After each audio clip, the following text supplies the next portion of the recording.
À 84 ans, je n'aurais jamais imaginé qu'une chose si simple puisse me changer autant.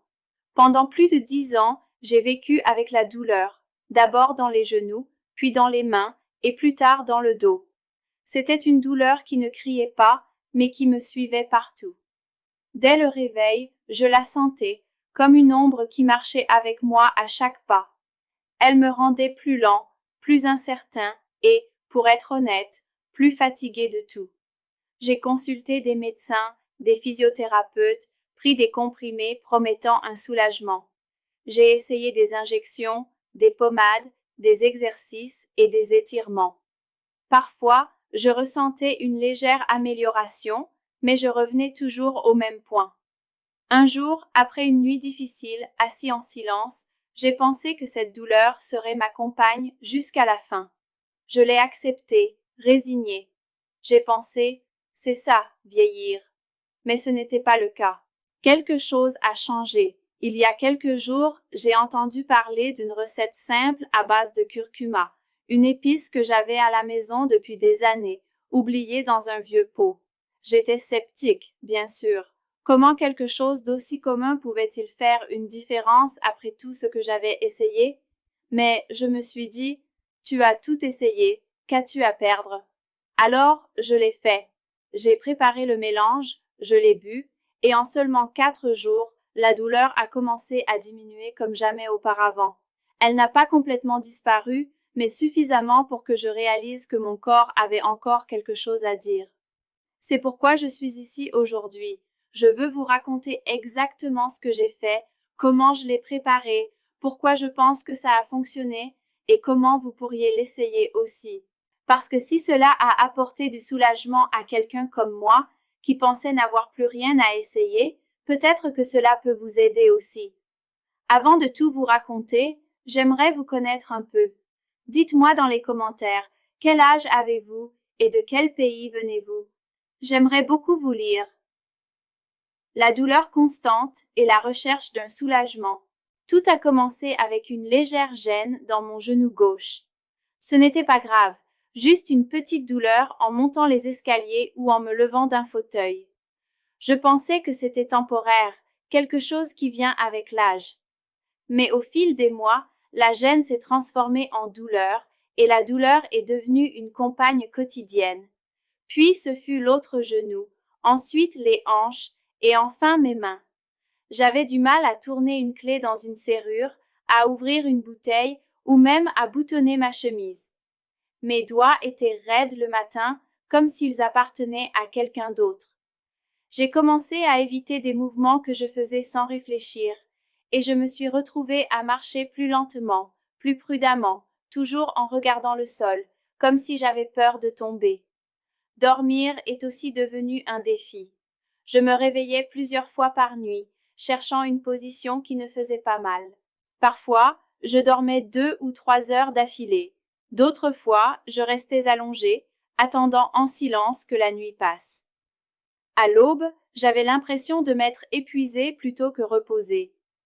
J'ai tout essayé. J'ai commencé par des antidouleurs légers, puis des plus forts. Le médecin m'a prescrit des anti-inflammatoires, des comprimés que je prenais avec précaution pour ne pas abîmer mon estomac. Puis vinrent les crèmes, les gels chauds et froids. Je massais mes genoux chaque soir, espérant que cette sensation de brûlure signifiait que quelque chose fonctionnait. J'ai aussi suivi des séances de physiothérapie pendant des semaines, suivant les instructions avec discipline. Étirements, exercices doux, massages. Certaines séances soulageaient un peu la douleur, mais l'effet durait peu. Après quelques jours, la douleur revenait, comme si elle n'avait jamais disparu. C'était comme une roue qui tournait, me ramenant toujours au même point. J'ai aussi essayé des remèdes maison, des conseils d'amis, même des compléments recommandés dans des magazines. Chaque fois que quelqu'un disait « ça m'a aidé », je l'essayais, car je voulais y croire. Je voulais penser qu'il y avait quelque chose, n'importe quoi, qui pourrait me redonner un peu de mon corps, de mon énergie, de ma vie. Mais rien ne semblait suffisant, rien n'était durable. Je me souviens d'un après-midi, après avoir passé toute la journée à l'intérieur parce que marcher était douloureux, je me suis regardée dans le miroir. J'ai vu une personne fatiguée, pas seulement physiquement, mais fatiguée d'essayer, d'attendre, de me réveiller en espérant que la journée serait différente et de voir qu'elle était la même que la veille. C'est là que j'ai pensé clairement. Peut-être que c'est mon destin, peut-être que la douleur fait désormais partie de moi. C'était une pensée triste, très triste, parce qu'au fond, je sentais que j'abandonnais, que j'avais atteint le point où l'on cesse de lutter. Mais au fond de moi, une partie refusait d'accepter cela complètement. Quelque chose me disait qu'il restait encore des chemins à explorer, peut-être pas les plus connus, pas ceux trouvés dans les ordonnances médicales, mais d'autres moyens de chercher un soulagement, pas forcément une guérison, mais de l'espoir. Et cela suffisait pour continuer à chercher. C'est alors, dans ce mélange de résignation et de rébellion, que j'ai commencé à me tourner vers le naturel, non pas comme une solution magique, mais comme une possibilité. Et c'est ainsi que le curcuma est entré dans ma vie. La découverte du curcuma. Un samedi après-midi, alors que je discutais au téléphone, j'ai mentionné que je ne pouvais plus marcher plus d'une demi-heure d'affilée depuis plusieurs jours. On m'a écouté attentivement et on m'a dit « As-tu déjà essayé le curcuma ?» J'ai ri. J'ai répondu que oui. J'en avais un pot oublié depuis des années au fond du placard, utilisé une fois pour une recette indienne, mais que je n'avais jamais pensé à ses vertus médicinales. Renseigne-toi, m'a-t-on dit. Je ne te dis pas d'arrêter tes traitements, mais ça peut t'aider plus que tu ne le penses. Ce soir-là, avec un peu de scepticisme, je me suis assis devant l'ordinateur et j'ai commencé à lire. D'abord des articles simples, puis des études plus sérieuses. Tous parlaient de la même chose. Le curcuma, une racine d'un jaune intense, est utilisé depuis des siècles dans la médecine traditionnelle indienne, connue sous le nom d'Ayurveda, non seulement comme épice décorative, mais comme traitement naturel pour soulager la douleur, réduire l'inflammation et renforcer le système immunitaire. Ce qui m'a le plus frappé, c'est que son utilisation n'était ni récente ni temporaire. Cela fait plus de 2000 ans qu'il est utilisé par différentes cultures comme remède naturel. En Inde, on l'appelle la poudre dorée.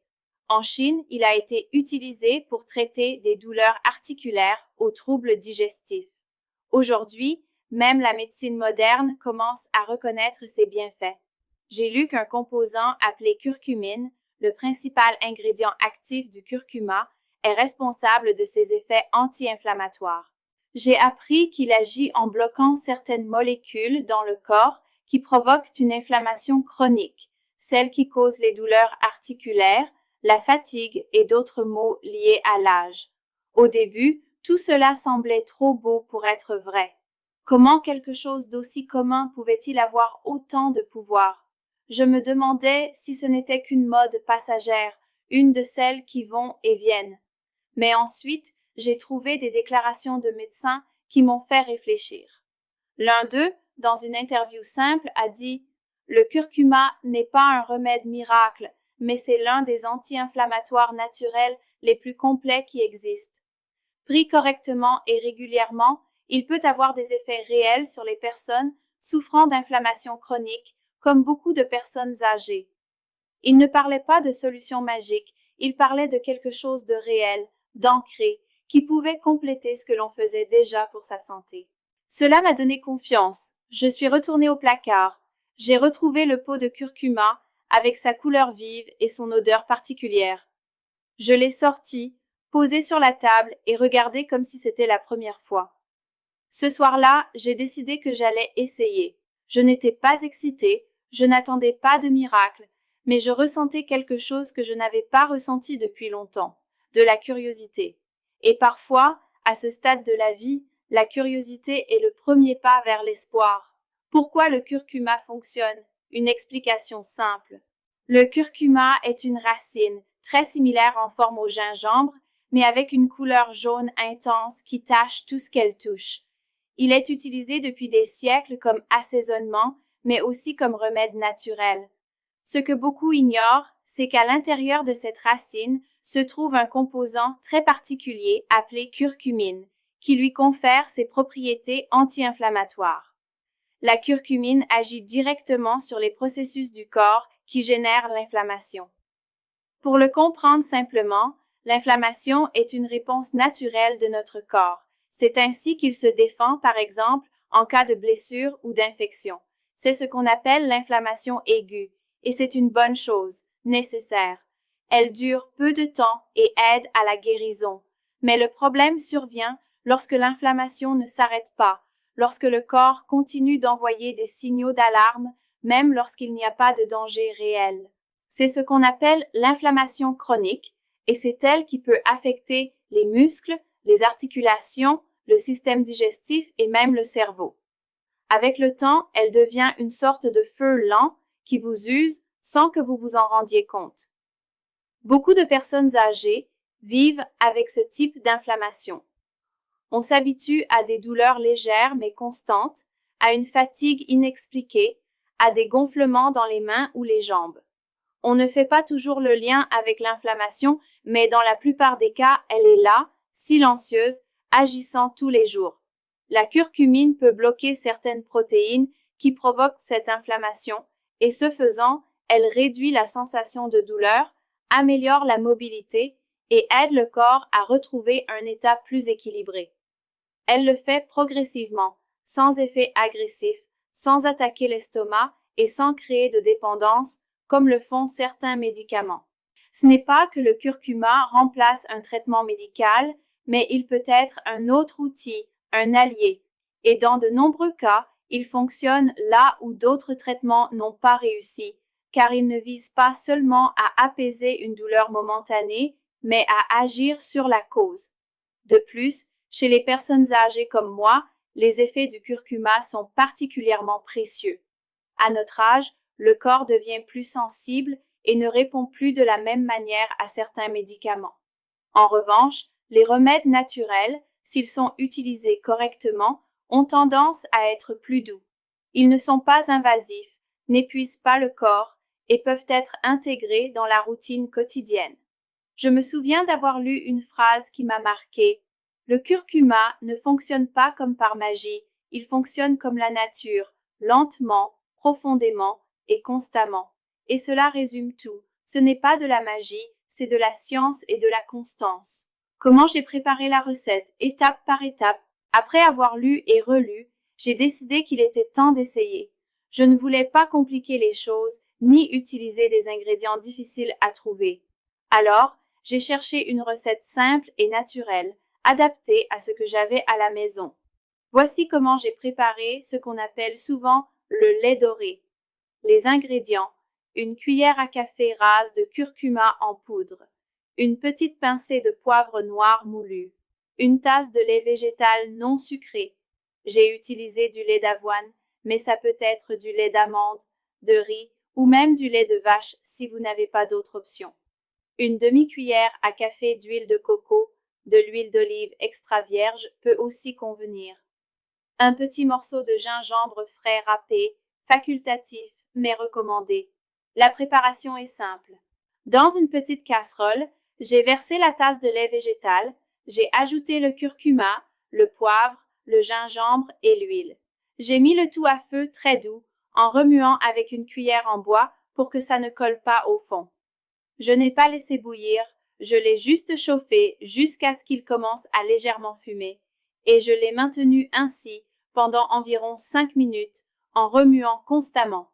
Une fois prêt, je l'ai filtré à travers un filtre fin au cas où il resterait des résidus de gingembre ou de curcuma non dissous. Je l'ai laissé refroidir un peu et je l'ai bu lentement, comme si je prenais le temps de savourer quelque chose de spécial. Le goût est particulier, un peu terreux, avec une pointe épicée due au poivre, mais avec l'huile et le lait végétal, il devient doux et chaud. Si vous voulez, vous pouvez ajouter un peu de miel naturel, mais je le préfère nature. Une chose importante que j'ai apprise, le poivre noir n'est pas là pour décorer ou par caprice, il est essentiel. Le poivre contient une substance appelée pipérine qui multiplie par 20 l'absorption de la curcumine dans le corps. Sans cela, votre corps profite à peine de ce que vous buvez. Donc, même si c'est juste une pincée, ne l'oubliez jamais. Au début, j'ai fait quelques erreurs. La première était de vouloir utiliser beaucoup de curcuma, pensant que plus serait mieux. Je ne le recommande pas. Le goût devient très fort, et de plus, prendre plus ne signifie pas plus de bénéfices. Le secret, c'est la régularité, pas une dose excessive. J'ai aussi essayé de le préparer au micro-ondes, mais je n'ai pas aimé le résultat. Le mieux est de le faire sur la cuisinière, avec patience, comme un petit rituel quotidien. Je le buvais tous les soirs avant de me coucher, à la place du café ou du thé. Ma tasse dorée est devenue une partie de ma routine. La chaleur du lait m'aidait à me détendre, et savoir que je faisais quelque chose de bon pour moi me donnait un sentiment de contrôle que je n'avais pas ressenti depuis longtemps.